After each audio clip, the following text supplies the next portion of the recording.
പാകിസ്ഥാനിൽ നടക്കുന്ന 2025 champions trophy tournament hybrid മോഡലിൽ നടത്തണമെന്നാവശ്യപ്പെട്ട് മുൻ Pakistan spinner Danish Kaneria BCCI Indian cricket ടീമിനെ പാകിസ്ഥാനിലേക്ക് അയക്കരുതെന്നും അദ്ദേഹം പറഞ്ഞു. താരങ്ങളുടെ സുരക്ഷയാണ് ഏറ്റവും പ്രധാനമെന്നും അദ്ദേഹം ചൂണ്ടിക്കാട്ടി. പാകിസ്ഥാനിലെ സാഹചര്യം എന്തെന്ന് വിലയിരുത്തു. ഇന്ത്യൻ ക്രിക്കറ്റ് ടീമിനെ പാകിസ്ഥാനിലേക്ക് വിടരുതെന്നാണ് ഞാൻ പറയുന്നത്.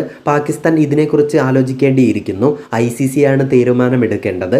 ഹൈബ്രിഡ് മോഡലിൽ നടത്തണം. ദുബായിൽ ചാമ്പ്യൻസ് ട്രോഫി നടത്തുന്നതാകും ഏറ്റവും നല്ലത് എന്നും അദ്ദേഹം പറഞ്ഞു. ആരാധകർക്കും അതുതന്നെയായിരിക്കും സുഖകരം. കൂടുതൽ ഹൈപ്പിനും അതാകും നല്ലത്. താരങ്ങളുടെ സുരക്ഷയാണ് പ്രധാനപ്പെട്ട കാര്യം. ആദരവെന്നത് രണ്ടാമത്തെ കാര്യമാണ്. ഒരുപാട് കാര്യങ്ങൾ ഇതിനു പുറകിലുണ്ട്. BCCI ഇക്കാര്യങ്ങളെല്ലാം നല്ല രീതിയിൽ ചെയ്യുന്നുണ്ട്. മറ്റുള്ള ബോർഡുകളുടെ ആവശ്യങ്ങളും പരിഗണിക്കുമെന്ന് വിശ്വസിക്കുന്നുവെന്നും അദ്ദേഹം ചൂണ്ടിക്കാട്ടി. മറ്റൊന്ന് ICC ടെസ്റ്റ് ബാറ്റിംഗ് റാങ്കിങ്ങിൽ പാകിസ്ഥാൻ മുൻ നായകൻ ബാബർ അസമിനൊടുവിൽ തിരിച്ചടി. ബംഗ്ലാദേശിനെതിരായ ആദ്യ ടെസ്റ്റിലെ മോശം പ്രകടനത്തിന് പിന്നാലെ 3-ാം സ്ഥാനത്തായിരുന്ന ബാബർ അസം പുതിയ റാങ്കിങ്ങിൽ 9-ാം സ്ഥാനത്തേക്ക് വീണു. അതേസമയം ശ്രീലങ്കയ്ക്കെതിരായ ടെസ്റ്റിലെ മികച്ച പ്രകടനത്തോടെ ഇംഗ്ലീഷ് താരം ഹാരി ബ്രൂക്ക് 3 സ്ഥാനങ്ങൾ ഉയർന്ന് 4-ാം സ്ഥാനത്തെത്തി. ഇംഗ്ലണ്ടിൻ്റെ ജോ റൂട്ട് 1-ാം സ്ഥാനം നിലനിർത്തിയപ്പോൾ ന്യൂസിലാൻഡ് താരം കെയ്ൻ വില്യംസൺ 2-ാമതും ഡാരിൽ മിച്ചൽ 3-ാമതുമാണ്.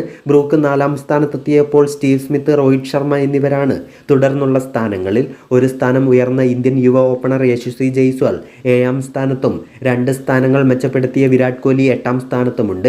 ബംഗ്ലാദേശിനെതിരായ റാവൽപിണ്ടി ടെസ്റ്റിൻ്റെ ആദ്യ ഇന്നിംഗ്സിൽ 171-ഉം 2-ാം ഇന്നിംഗ്സിൽ 51-ഉം റൺസടിച്ച പാകിസ്ഥാൻ്റെ മുഹമ്മദ് റിസ്വാൻ 7 സ്ഥാനങ്ങൾ മെച്ചപ്പെടുത്തി 10-ാം സ്ഥാനത്തെത്തി. അതേസമയം പാകിസ്ഥാനെതിരായ ബംഗ്ലാദേശിൻ്റെ വിജയത്തിൽ സെഞ്ചുറിയുമായി നിർണായക പങ്കുവഹിച്ച മുഷ്ഫിഖുർ റഹീം കരിയറിലെ ഏറ്റവും മികച്ച റാങ്കിങ്ങായ 17-ാം സ്ഥാനത്തേക്കെത്തി. ശുഭ്മാൻ ഗില്ലാണ് 18-ാം സ്ഥാനത്ത്.